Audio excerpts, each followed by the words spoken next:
Man, it has been a while, Mover Nation. But you know what? I decided today there's been so much that's going on in the news, and so much. I have so many thoughts about what's went down in the last couple of weeks. And thank you to Karen Fan for saying, "Collier, you should just go live." I'm like, you know what? Okay, here we are. We're live from Santa Monica, California. Mover Nation. We're gonna get right into it.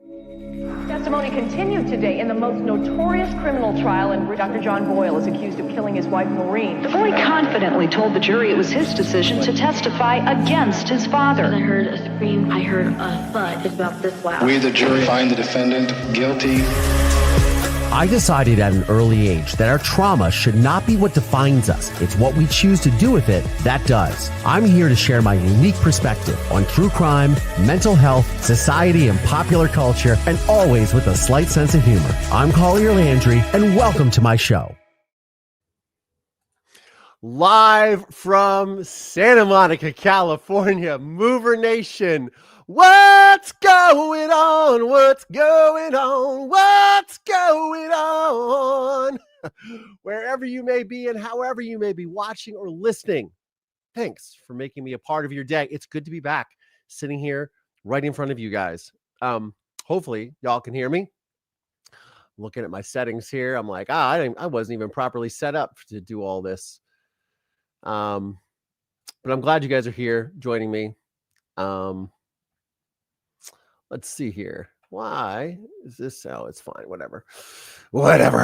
Anyways, there has been so much. I have, as always, next to me, my little rambunctious Chihuahua head.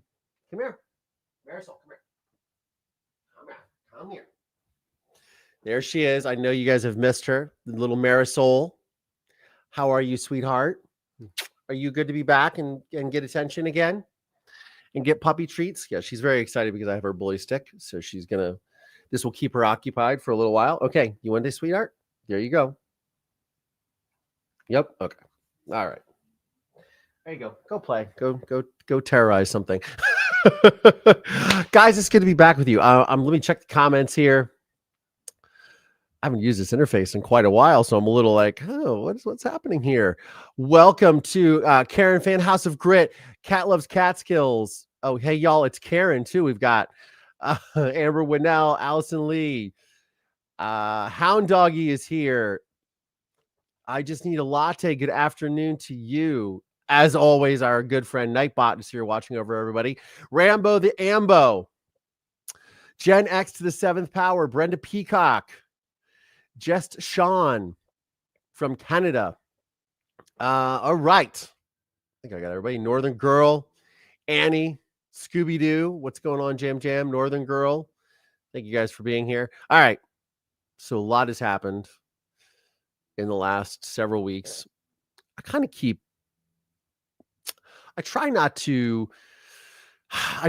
my somewhat of my opinion to myself. And I should be, when you got in trouble when you're in school, and they probably don't do this anymore, I'm sure. In fact, I bet my bottom dollar they don't do this anymore. When you used to get in trouble, you used to go to detention, and they used to make you write on the chalkboard like 100 times. I think this was the opening of The Simpsons. Bart Simpson writes on the chalkboard. So it's not that anachronistic. But I will not do this. And so again, I'm sitting here on the chalkboard. I will not talk about true crime. I will not talk about true crime. Okay, here I am. Now I'm talking about it. Again, because this Diddy verdict came in. I was on the phone, or I was messaging some people, some friends, my friends over at Women in Crime, my friend Lenora Claire. A lot of people were very disappointed, I think, in how all this came to be. And since I've been away for a while, I will catch you guys up on what I have been doing. So you know that I did the podcast, Finding Mom's Killer with Sony. That was great. And that is happening. Sort of went off and did some client stuff. But also one of the things that I've been dealing with in my own personal life is my father is up for parole this year. In fact, in a few, I guess now we're down to weeks, a little over a month, I suppose. And I have to go before the parole board, and I still am figuring out what I'm going to say, what I'm going to do. It's a whole thing, right? So I had to take a little bit of time to sort of sit with that, if you will. As I sat with that, I started doing a lot of I started looking at and thinking about the impacts of how how true crime and how our obsession with it, and I've talked about this before many times on this show, how that has impacted not only our mental health, but and I did this for a long time, impacting the mental health, but also I was like realizing how this has impacted the justice system as a whole. And I guess I think about him in one of my recent trips. I went back to Philadelphia, which is where I was born. I grew up in Ohio, but I was born in Philadelphia, and I have family there, and I have family that I had never met before that is on my father's side of the family, my Italian side, and I got to know some of them, and one of them happens to be a very large, big, high powered criminal defense attorney. And we were talking about the case, obviously, and sort of my role in it, and how they had seen all of this kind of play out from afar. It's a line in a John Mayer song. I watch that pretty life play out in pictures from afar. Um, he was like, I watched it play out from afar, and he was talking about something that was very interesting to me. And if you're familiar with my story, you know that there was a period of time when I was in the house with my father when all the investigation was going down and I was working with police, etc. And there was a moment when my father was going to take me out of the house and take me to Florida, which I was very convinced that like I never would have come back from Florida and all of that. And the investigator, had me removed from the house before my father could do anything to me. And and one of those things was rushing a search warrant, which ultimately led to the discovery of my mother's body.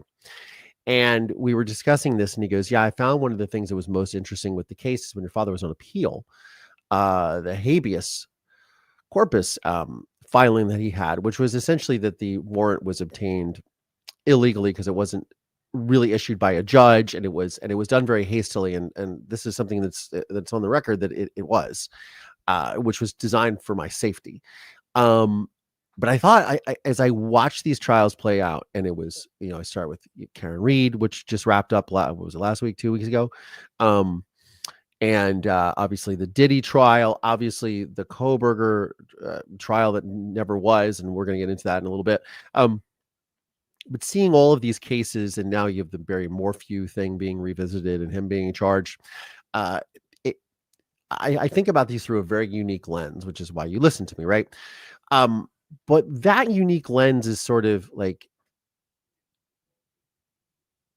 I think I've become very firmly convinced that if my father's trial was right now in modern times, 2025, that he would be acquitted. Didn't matter if he murdered my mother or not. Didn't matter what he did. Didn't matter. The body was found in the house.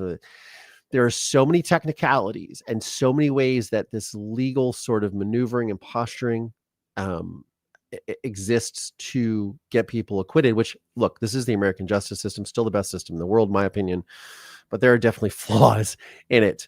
And the way that things are manipulated, shifted, public opinion is now weaponized, and social media is now weaponized against either defendants and the thing that I have the most problem with is what weaponized against victims and survivors and family members. Like, that's just horrible to me, and witnesses and intimidation and things like that. I think that is a very, very dangerous thing, and I guarantee, I bet my bottom dollar that he would be acquitted now, for a myriad of reasons. Probably the most the most logical or the most obvious would be that there was the star witness against my father was a 12-year-old child, his son, and I'm sure the defense could successfully argue that I was manipulated by the prosecution, by law enforcement to tell my story. In fact, my father still writes to people, still to this day, still is convinced that I was manipulated to give my testimony, that I was manipulated about what I said. Now, the key facts in all of this is that I was the one who alerted the police, because I was the one that heard what happened. And it all started with me, right? Alerted the police through my mom's friends. it all started with me. It wasn't like they came to me and said, "Hey kid, what did you hear? Did you hear anything? Are you sure?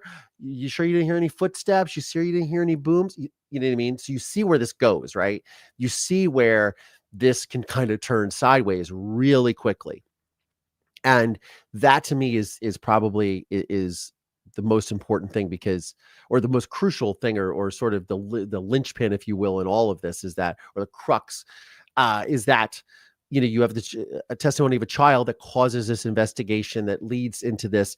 And I could see that being thrown out of court immediately. And I could also see the venom and vitriol going after law enforcement, going after the witnesses, going after me, going after my mother, going after my father's girlfriend, I mean, all of it, all of it. I could see all of it unfolding in a way that just is not healthy.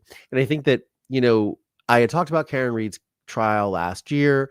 I decided not to talk about it this year. I had some different feelings about how I felt about it, which mostly lies around less of her guilt or innocence, which obviously she was found not guilty. More about how everything went down, and the weaponization of social media, the weaponization of all this, how all these things were manipulated in ways that we've never seen before, for good or for bad, right? There, obviously, the Free Karen Read people will argue that it was for good because it got her. She was an innocent woman that would have been convicted.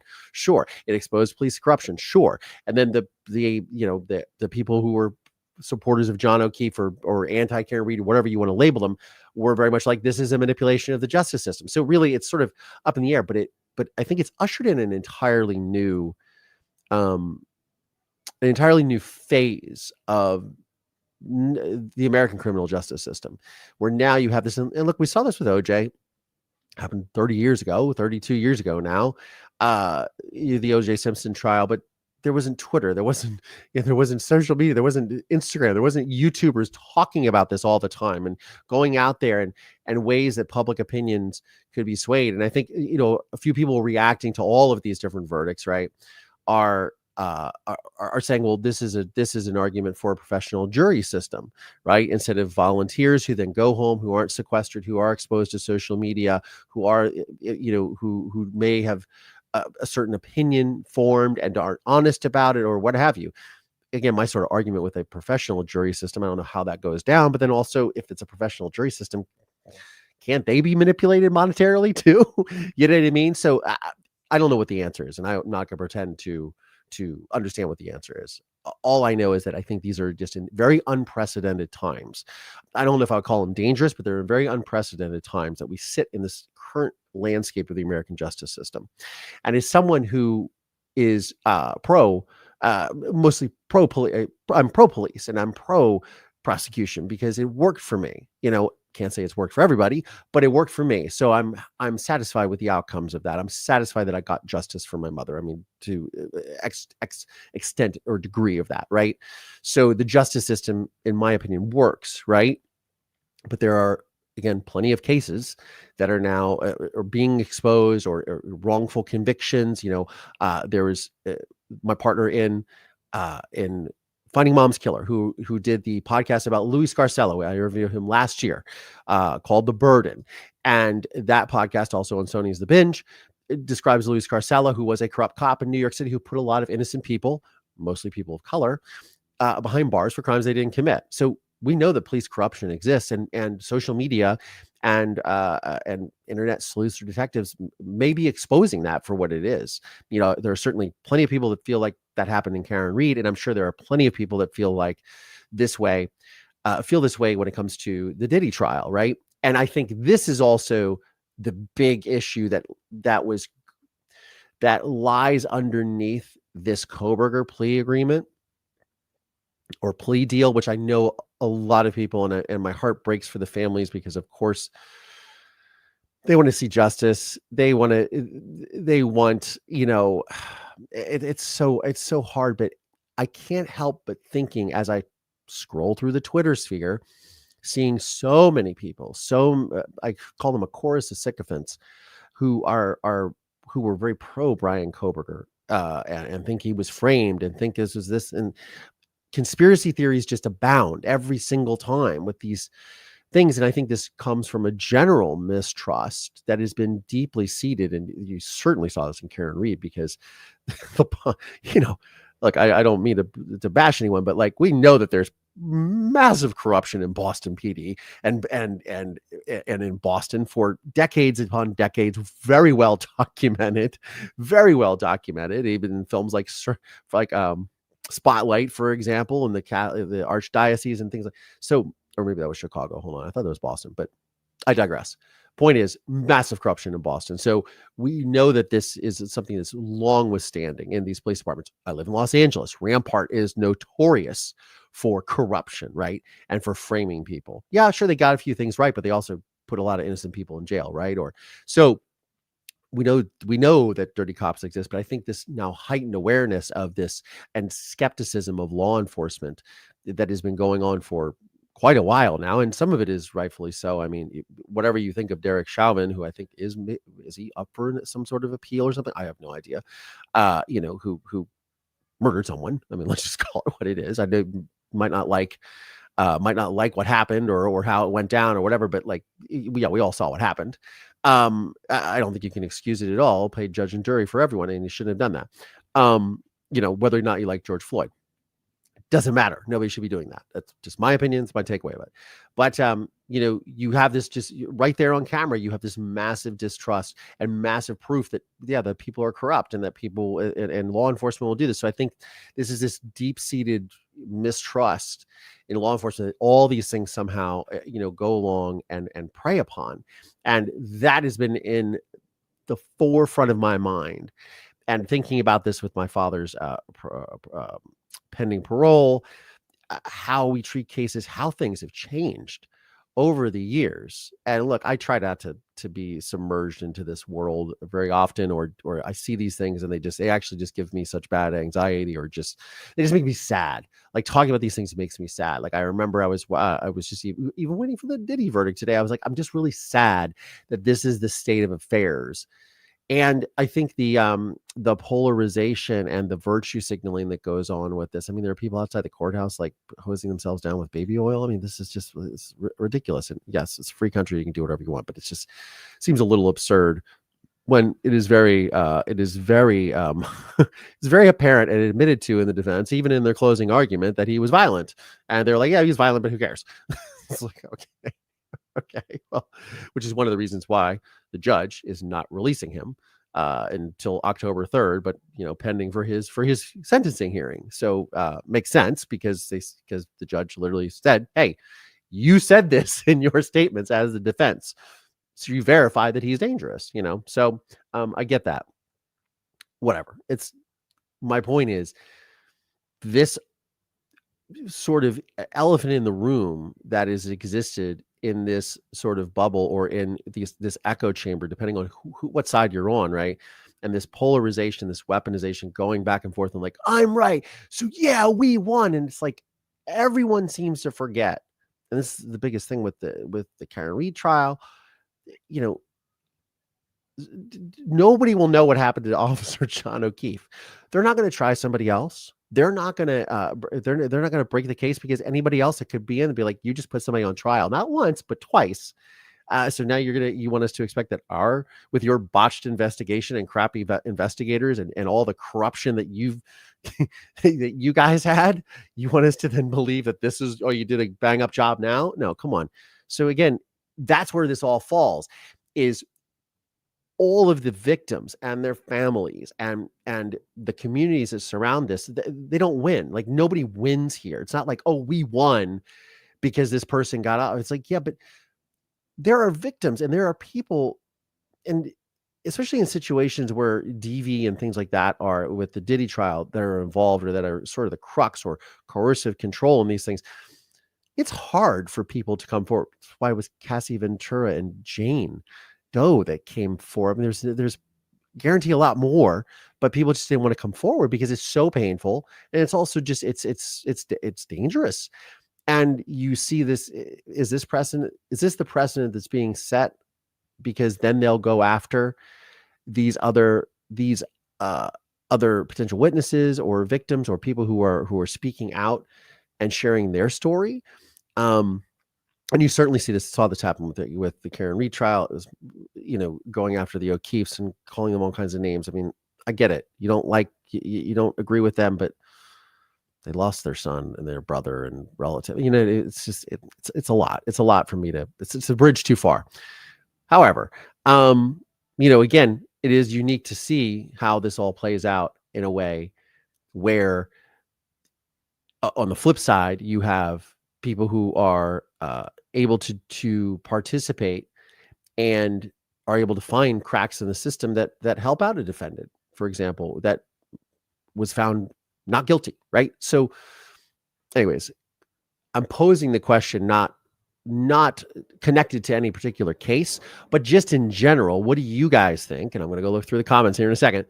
What do you guys think of this? Because I think it's a double-edged sword for sure, because you have a lot of this participation that comes from social media, and of course there's a lot of crackpots out there and tinfoil hatters that come through and just spout gibberish. But then there's people who have legitimate concerns or who have lived in communities and been like, this is how I was affected by this person. So yeah, it'd be interesting to see. So I'm going to go into your comments because I see there are a lot of them. I have this monitor that I bought for the camera too, and I just, it's in my car. I was using it the other day, and I got to bring it up because I can see your comments right on the lens, and it would be really cool. But now I got to put it on the side here. So that is my soliloquy for the moment, guys. So let's go through your comments. I see a bunch of them. I want to thank some longtime channel members. I see a bunch of amazing people. Cat Loves Catskills, member for 26 months. Thank you so much. Hey, y'all, it's Karen, member for 25 months. Gen X to the 7th power. Much love to my mover friend, member for 25 months. And Nez T, yay, alive, finally, member for 15 months. Thank you. And I'll have to read the messages too. Happy to see you, Collier, and the Mover Nation. Sending you prayers and positivity always. And Karen Fan says, missed you so much. Love you lots. Oh, it's very sweet. Thank you so much. I am also 30 pounds lighter since the beginning of the year. I mean, I've lost a bunch of weight. And I saw my friends today, and they're like, God, Collier, you got skinny. I was like, yeah, this is the first time you're noticing. You're noticing. I'm almost under 200 pounds, which I haven't been since my early 20s, mid 20s. And that was only 5 years ago. So what can I say? Let's go through your comments here. Because I'm sure some of you have opinions about the things I just said. Marisol, yes, Northern Girl. Marisol is back. Scooby-Doo Jam. Oh, the hair looks great. Yes, thank you so much. The hair just got cut too. The hair wasn't really done today, but yeah, no, it's kind of, it's coiffed. It's a nice coif, I suppose. Right on the chalkboard. Hey, I should put I should put a chalkboard in here. Just love you, dude. I've watched your story more than a couple of times, I must admit. LOL, very impressed with you and your choices in life. Got to run after Diddy Day, but we'll catch up as a replay. Well, thank you so much for being here, Lady Pamela. I thought a potential parolee had to take responsibility and show remorse for the crime in order to be granted parole. Is that not correct? So, yes, that is the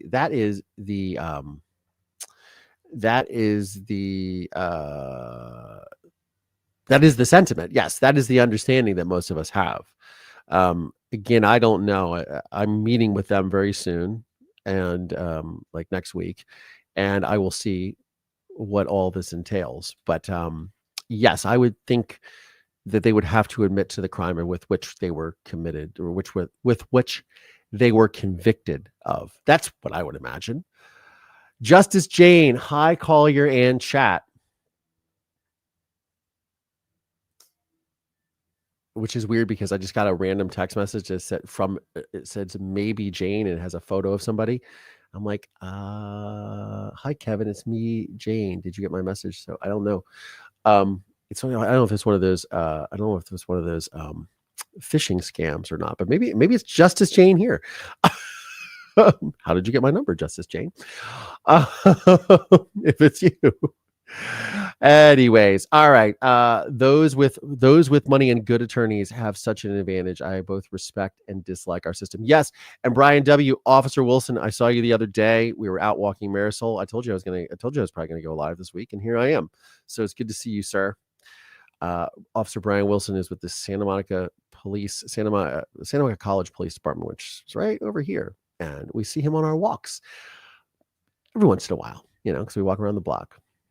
Can't say, but I wanted to say hi. Well, he's gone now. But anyways, Lady Pamela Collier, I don't think he would be acquitted today, not by a long shot. The vast majority result in conviction. Yeah, I just have this. I would hope so, Gringa. Good to see you, by the way. But I would hope that he would be. But again, I just think about the venom and vitriol and the way that I've seen some of these things play out. Making sure Marisol's got her treat and she's not going to choke on it. She chews through those bully sticks very quickly. I would imagine, I would hope he would be convicted today, but who knows? Again, it feels like it's more about good lawyering than it's about actual justice. And I think that's the biggest thing. Which, by the way, Attorney Alan Jackson is back in Los Angeles and is representing a young man who I believe is 18 or 19, who mowed over 4 Pepperdine students in 2023. And has joined his legal team. I think they were going to plead him guilty and just take a plea deal, and now Alan Jackson has joined. You take that for whatever however you want to take it. I remember that. It was very scary. It happened on Pacific Coast Highway. 4 Pepperdine students just mowed down. I think it was on Pacific Coast Highway, which has happened a couple of times, by the way. There was a doctor that was killed on his bike, which is why I don't ride up and down Pacific Coast Highway because it's very dangerous. Because people don't pay attention. They drive like maniacs. Very interesting info, Gen X. It sounds like psychology based on the art of war. Know thy enemy as well as I know thyself. Primordial instincts, kind of. Yeah, I would agree with that, Wendy. What were you saying, Gen Xer? Were you quoting Sun Tzu's Art of War? Good book. They found her body, though, in his house. I think he would have been found guilty no matter what, no matter the year. Yeah, I mean, we'll see. And that was one of the things that this lawyer was saying to me. He was saying, that's why the habeas didn't work, is because he was found with the body. So it definitely is that. It would be. Yeah, well, we'll see. We'll see. Gen X says, I've noticed that anti-communities can become toxic, even ones that have a noble premise or cause. Yeah, absolutely. I think anything can. I think again, the mass polarization, we have politics that get polarized. Obviously, Israel is a hot button issue for a lot of people. But even in like NBA trash talk, which, by the way, congratulations to the Oklahoma City Thunder. However, I did talk to somebody who was a very public Thunder fan, and they said there is definitely an asterisk next to the championship. I was like, really? You're going to concede that? And they said, yeah. That was an amazing finals. I can't believe. I think the Indiana Pacers would have won. Just talk sports real fast. Would have won because Tyrese Halliburton was on a tear, and then he tore his Achilles, which is the scariest of injuries. I'm terrified of it. Terrified. Stretch myself all the time. I have a little yoga block sitting here by my desk. There you go. I use this all the time to stretch my Achilles and my calves because, that's an injury I don't want. And since I've been playing pickleball, since I've seen you guys last, I took up a new hobby sport, pickleball. I love it. If you guys have never played pickleball before, I started playing the end of April. I've gotten pretty good. I have a tennis background. It is the most fun I've had in a very long time. If you are thinking about playing pickleball, do it. Just do it. It's amazing. And for those of you who think that's only for people who are slow, if you play in a very fast-paced environment, fast-paced games, it's a lot of fun. It gets really fast. Critter Watcher says there has to be a way for public access, but without the circus. I don't know what it is, but the Bloodsport Roman Coliseum thumbs up or down entertainment atmosphere needs to change. I absolutely agree. It was funny. I was talking to somebody.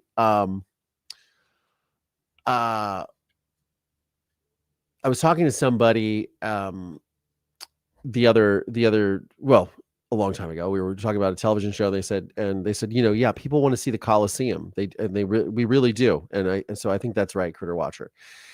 The blood sport Roman Coliseum. That's what we want to see. It's a very, to quote someone else that said earlier, it's a very primordial thing for sure. Now Diddy should have at least 4 out of 5 guilty verdicts. Yeah, I mean, I'm surprised. This is the thing too, is, and not to use all the buzzwords that YouTube makes on the naughty list, but the T word that he was charged with, the trafficking, is a very complicated thing. And I had to have it explained to me by my friend who is a federal agent last year when he got charged.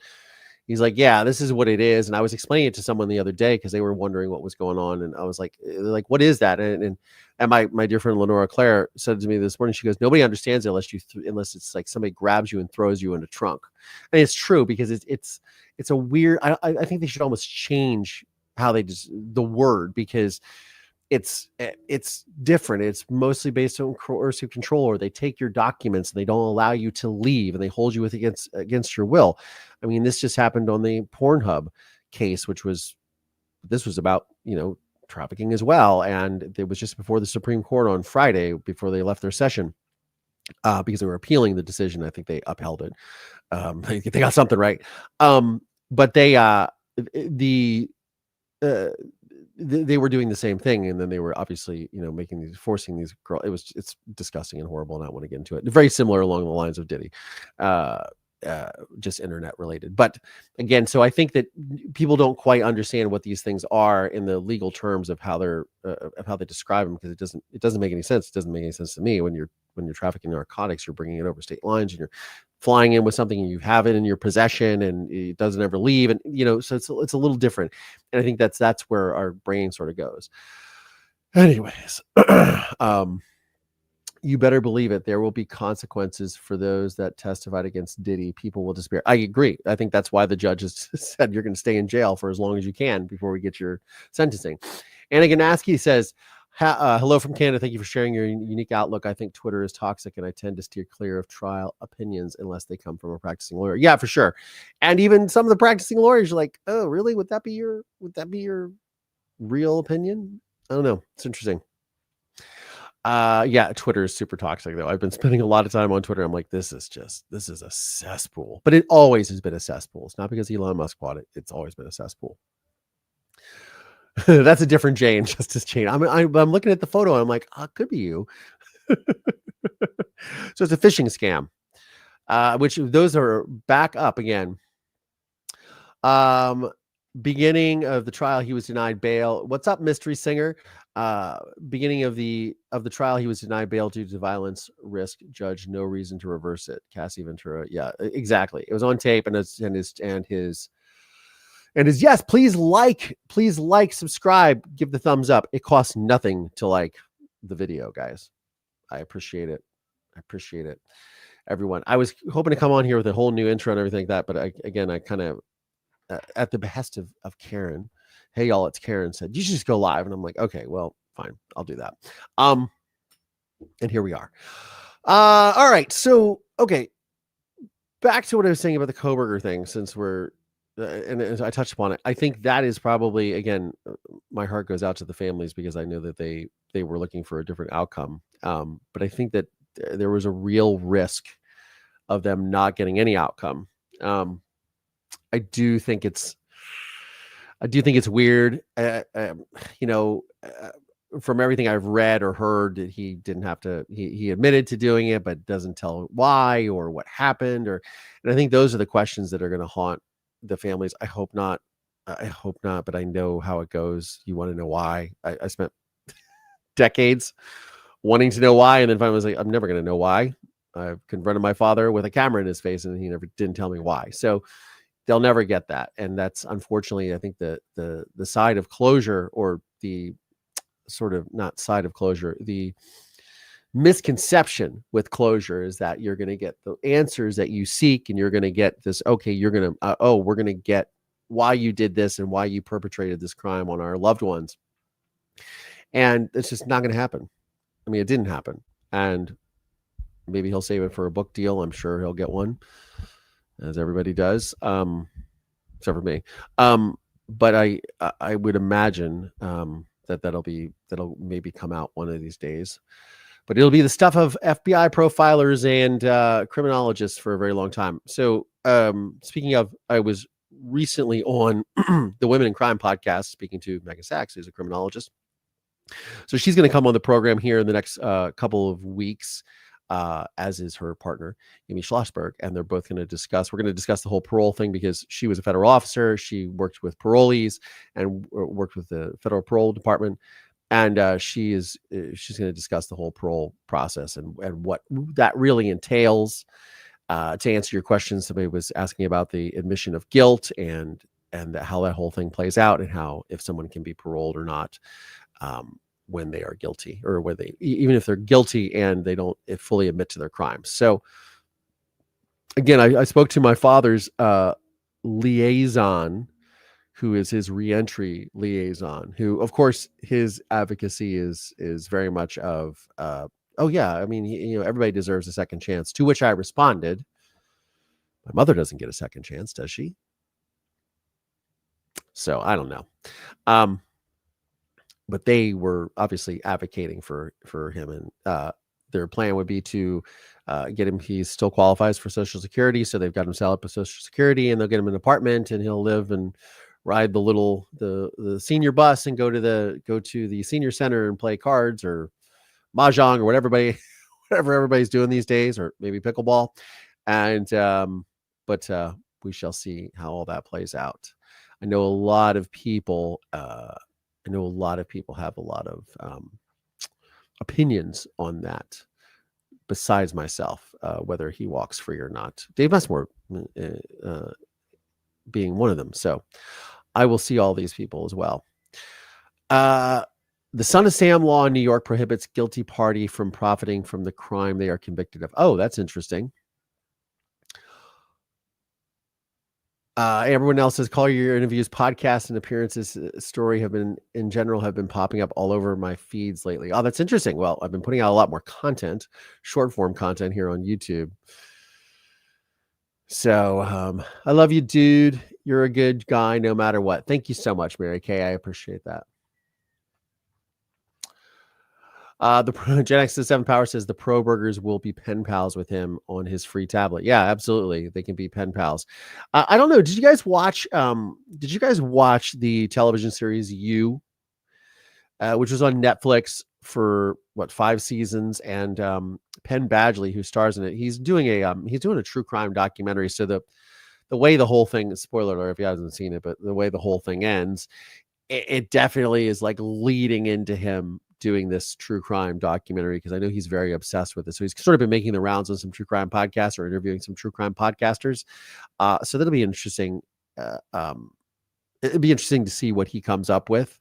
The business of true crime, the fandom, those types of things, people who write letters to serial killers or people who are obsessed with these people. I don't quite understand it, because if you actually knew the people, you wouldn't be obsessed with them at all. They're horrific human beings, my father included. So yeah, it's something. I know my father's sister is not pleased with his upcoming parole either. So we'll see. Again, he has not been paroled. He has not been released. He is up for consideration, where he goes before the parole board. So there's nothing out just yet about that. So yeah, Collier, I found you this week and have watched a lot of your vids since. Thank you so much for watching the vids. Me neither. Talking about, I'm assuming you're talking about the obsession with the serial killers and killers in general. Yeah, me neither. Pretty screwed up people who do, in my opinion. Yeah, I would agree. I don't know, it's screwed up, but just, you're not missing anything other than getting to know someone who's pretty horrible.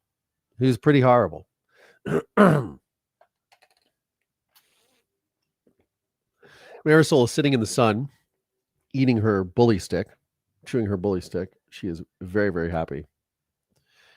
She, just like myself, loves the summertime. Happy early 4th of July for those of you who celebrate. who doesn't celebrate 4th of July? I mean, I guess if you don't live in the United States, you probably don't, but happy 4th of July to those who are celebrating. Sammy says, I came across your story yesterday and looked up your YouTube channel. Your mental fortitude and strength is an inspiration. I almost cried when you said, I am my mother's son. Well, thank you. I appreciate that. I am my mother's son.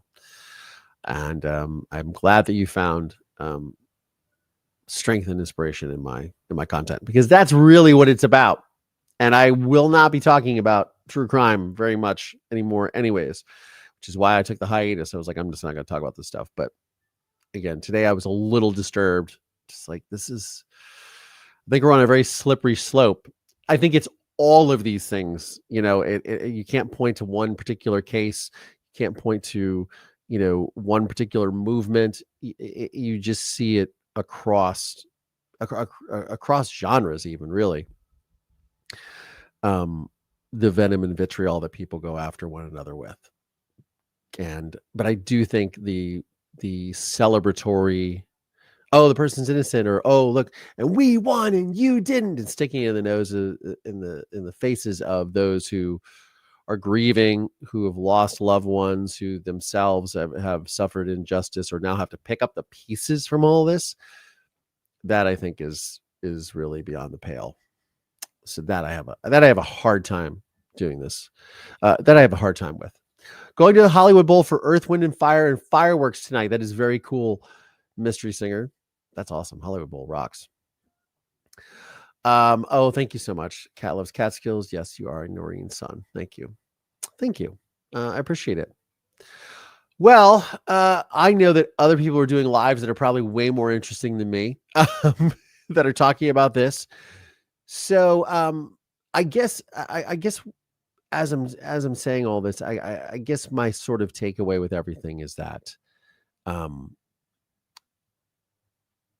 that in light of these verdicts, or lack thereof, we need to sort of, as consumers of this content, or as consumers of, or people who are actively even participating or just watching from a distance and just sort of taking it all in. Again, I say this 100 times a day. Watch out for your mental health, because it can drag you down a really big pit of despair. Again, I was just feeling icky waking up, and the first thing I'm like, let me see if, I'm on the West Coast, so I'm 3 hours behind the East Coast, and let me see if there's a Diddy verdict in it. It's like, why do I care so much? Why am I invested in something like this? And I think the level of investment that we put into these things, these people don't care about us. These people don't, they care about themselves and being, released or being found not guilty. And, and we get so caught up in it. And there was a podcaster that I had on this show a couple of years ago, and I won't mention their name, but I really liked having them on the show. They're a former federal agent. I thought they're super cool. And I was like, oh yeah. And then for some reason, just kind of never contacted me again. I don't know if she was upset with me or something. I have no idea. Never told me. But I had made a comment regarding something that was in a Karen Reed thread. I don't know. This was on Mother's Day, or the day before Mother's Day. And they spouted right back to me, and they said the same reason a doctor chooses to throw his whole career away for a murder. So I'm paraphrasing, but it was doctor, murder, throw their career away. I said, I was making a comment about the guy, Brian Higgins. I said, why would he, as a federal officer, why would he throw away his career over a crush? It just sounds like a very high school thing to do. That was it. Not expressing I like the guy, or like, I don't think this is why. I'm just like, this just is really weird to me. Just weighing in on a comment regarding the Karen Reed trial, and they just attacked me and just said something that was so vicious and vile. And I was like, oh, well, thanks for saying that. Happy Mother's Day to you. I said, this got personal really quick. And they go, you're the one making it personal. I thought, no, I'm not. I was just making a comment. And your example of a criminal is to list a doctor like my father committing a murder, then throwing their career away. And then the response was, well, I've arrested many doctors in my career. It's like, yeah, but you could have said lawyer, stockbroker, dentist, I don't know, crypto guy, whatever. It just was, the choice of words was very personal. And that's, I think, probably my biggest, another big problem with all of this is this venom and vitriol. And it's like, at the end of the day, when these people walk free or go to prison or what have you, right? When those cases end, you're still a human being that has said some really nasty shit to people because you didn't agree with them, because your sense of decorum and your just sense and your decency was thrown out the window because you're so vitriolic and in what you're saying, and you're so, no, it's us against you, it's me against you, and you made it personal. Those are the things I have the problem with. That is a classic example. I'd throw up the tweet if I had it. I couldn't believe it when this person said that. I thought, oh, we were friends. I mean, I'll never talk to you again. And if I ever see you in public, I'll be like, why'd you say that? That was really fucked up. I think that we lose our sense of humanity when we get wrapped up in these things. And again, these people that you're supporting or you're against, or you're going to war with your friends and neighbors over, they don't care about you. They don't care. They care about themselves. Most people care about themselves. I mean, it's very surprising when you think about it, but most people just really don't. They're focused on their own life and their own shit, and they're fighting a trial. They're fighting for their life. Like, that's what they care about. They don't care about you. So going to bat for someone at the expense of your fellow man or a friendship or a colleague and sort of having this vitriolic response is, we got to use better judgment, I think. So making things personal, it's not a good look. That's for sure. That I'll say. Anyways, that's sort of where I'm at with everything. Mover Nation, it's so good to see all of you. Thank you for tuning in. Thank you for being here. And I'm so glad all of you have discovered the content who are new to the channel. Thank you for being here. Please hit that like button on your way out the door. Please, as I always say, as my whole little soliloquy ends, is, be kind to one another. Seriously, life is too short, especially to get caught up in all this nonsense, and to don't let it change who you are. Be a good person. That's the way I like to think about it. Anyways, I'm Collier Landry. I'll see you on the next one. Thank you so much for watching.